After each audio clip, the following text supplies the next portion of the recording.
سلام بینندگان گرامی، برنامه اخبار آزادی با خبرهای آخرین تاجیکستان و جهان پیشکش شما می شود. امروز دوشنبه 22 مارس است. حالا توجه کنید به سرخط موضوعهای برنامه روز. سفر رئیس جمهوری تاجیکستان به ولایت ختلان به تأخیر افتاد، اما تجلیل جشن نوروز در کشور ادامه دارد. خیلی ببینید مقدم بسیار روزی پرازنیک، بسیار روزی خرسندی و همه شما نوروز مبارک باشد. از جزیره های سیشل تا قرقیزستان، روسیه به دانشجویان 25 کشور اجازه ورود داد، اما تاجیکستان در این روی خط نیست. شرکت ها مهاجران را با وعده های بزرگ به روسیه آوردند و بر عوض آنها را قرضدار و سرسان کردند. سفر پرزیدنت امام علی رحمان به شهر باختر به تأخیر افتاده است. رسانه‌های تاجیکستان چند روز پیش خبر داده بودند که روز 22 مارس رئیس جمهور به شهر باختر، مرکز ولایت ختلان می رود. امروز از مقامات ولایت ختلان تصدیق کردند که سفر پرزیدنت در نظر نیست.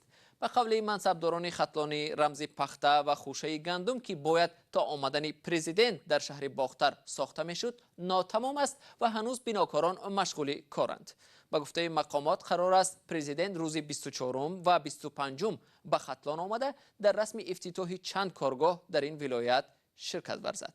در همین حال در گوشه های دیگری تاجیکستان تجلیل جشن نوروز با معرکه و چاره‌بینی های گوناگون ادامه دارد.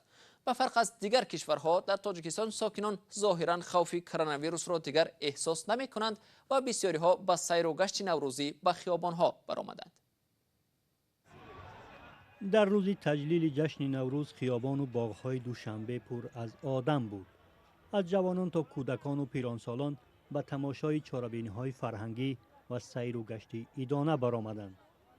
قبلا هواشناسان در روزهای عید هوای بارانی پیشگویی کرده بودند، اما 2 روز باز در تاجیکستان هوا گرم و آفتابی است. خیلی اومدیم تماشا کنیم شهر که یک خرسندی شهر تماشا کنیم. گفتم باران با چه لباس چه بارانی پوشیدیم که نه خدا را شکر آفتاب بوده است. خیلی اومدین شما؟ ما فرزندم خطی اومدم. دو کس اومدین شما؟ الینسک رایون. ما تماشا کردیم. کجا میریم با؟ باغ میریم تماشا میکنیم. جشن میگم. ما حاضر 10 نفر خریب آمدیم. هوا هم هوای خوبه، بهترینه. خیریت که آفتاب جوش نزدگانه بسوزیم. این خیلی ببینید مقدم بسیار روزی پرازنیک، بسیار روزی خرسندی و همه شما نوروز مبارک باشد. یک ماه پیش ستاد جمهوریوی مبارزه با کرونا ویروس به تجلیل نوروز در تاجیکستان اجازه داد، اما تاکید شده بود که مردم باید با نگهداشت چاره‌های احتیاطی نوروز را جشن گیرند. ولی در 2 روز تجلیل نوروز در جایهای سیر آدم رعایت قاعده‌های بهداشتی به نظر نمی رسید. امروز 22 مارس گروهی از ساکنان به میدان نزد تئاتر اپرا و بالت به تماشای برنامه کنسرتی ارکستر دولتی سیمفونی آمدند. همچنین روزهای 20 و 21 مارس در نوروزگاه دوشنبه مسابقه گشتین ملی دایر گردید. در مسابقه ادانه حدود 130 ورزشگر شرکت ورزیده بین خود رقابت کردند. در دیگر گوشه و کنار تاجیکستان تا چند روز دیگر برنامه‌های نوروزی ادامه می‌کند. در تاجیکستان برای تجلیل جشن نوروز رسما از 21 تا 24 مارس استراحت است. از بس که روز اول عید در روز یکشنبه آمده است تا پنجشنبه 26 مارس کارخانه‌ها تعطیلند.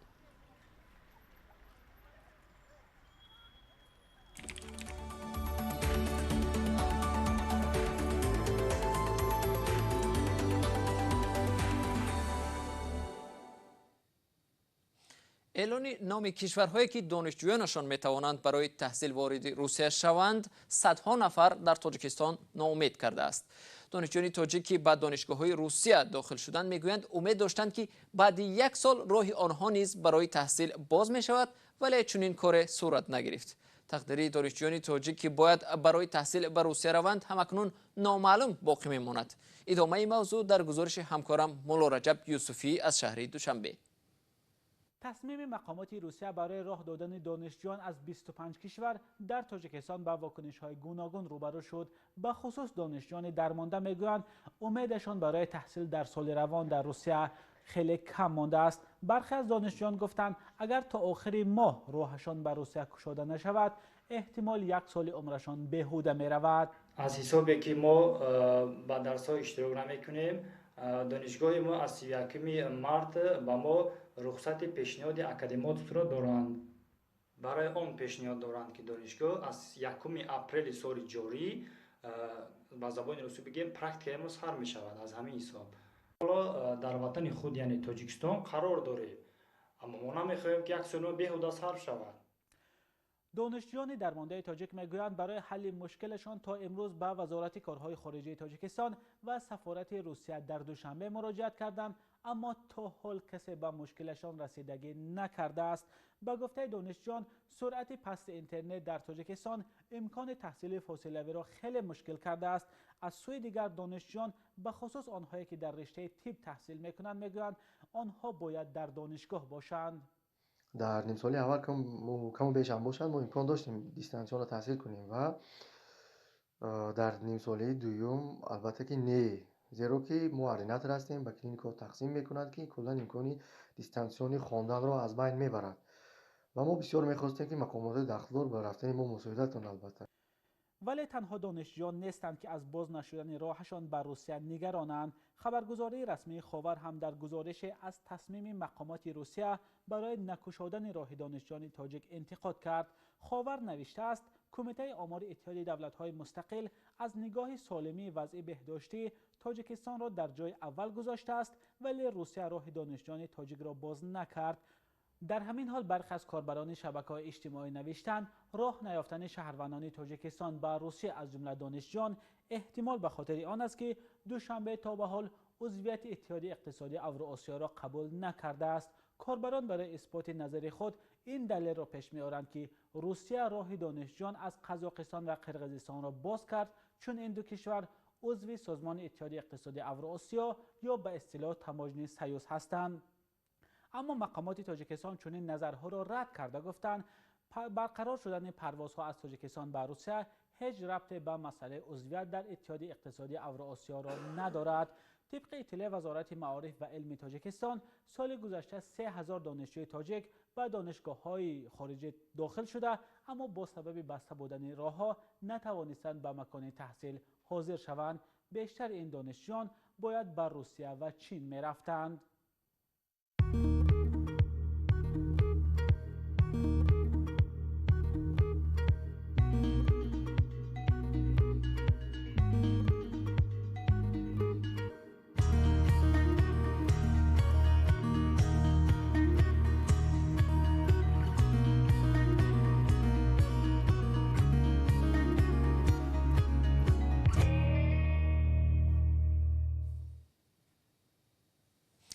در شرایط بسته بودن مرزها، شرکت‌های روسیه مهاجران را انتخاباً با وعده شرایط و معاش خوب به کار جلب کرده ایستادند.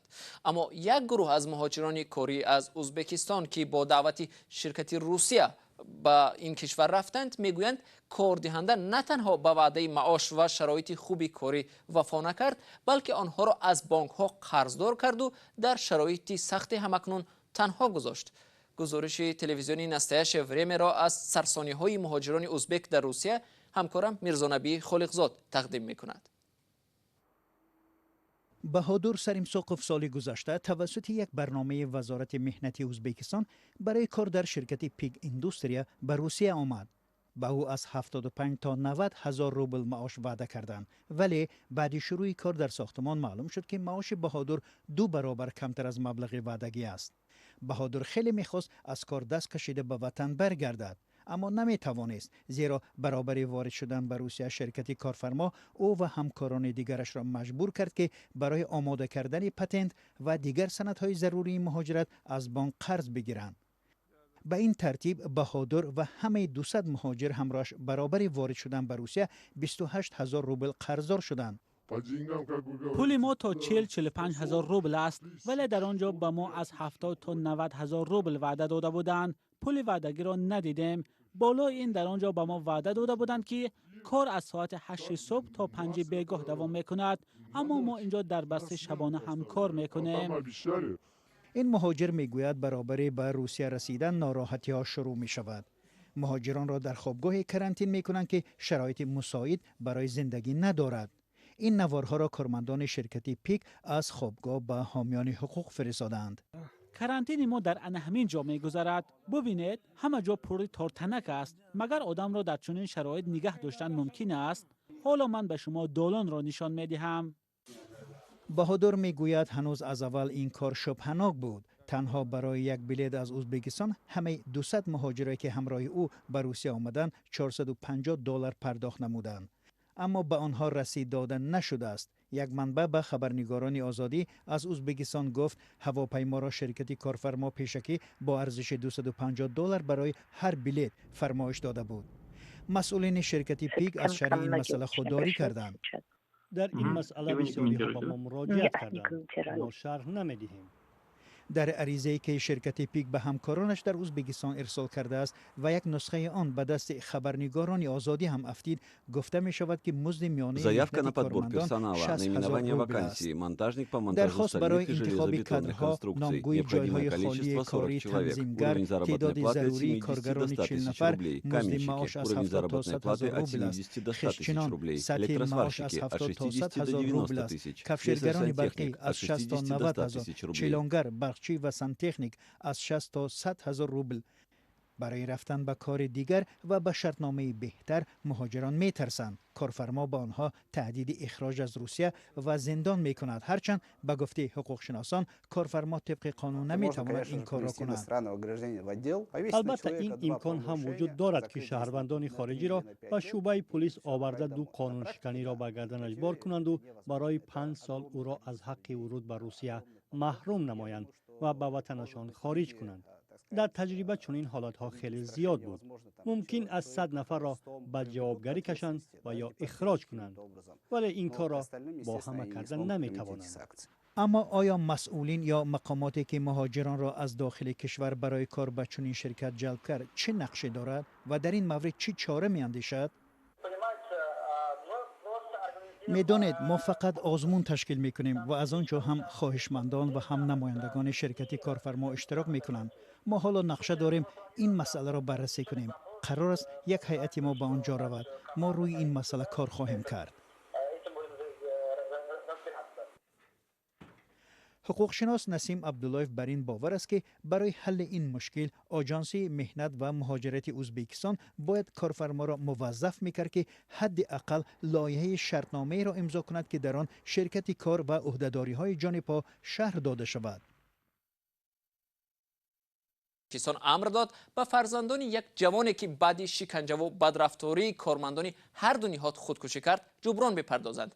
بر اساس قرار دادگاه نظامی دوشنبه که روز 16 مارس صادر شده است، وزارت کارهای داخلی و کمیته دولتی امنیت ملی باید به فرزندان کمال خواجه نظرов ساکن 31 ساله ناحیه اشت 5000 سامانی جبران پولی بپردازند. بیننده ارجمند، این خبر آخری برنامه امروز بود. تشکر از شما که تا این لحظه ها همراه ما بودید. خبر و گزارش های دیگر را در سامانه رادیوی آزادی www.azadi.org می توانید بخوانید. گزارش های ویدیویی در صحیفه آزادی ویدیو گذاشته شدند. تا ملاقات در نشرهای بعدی، خدا نگهدارتان.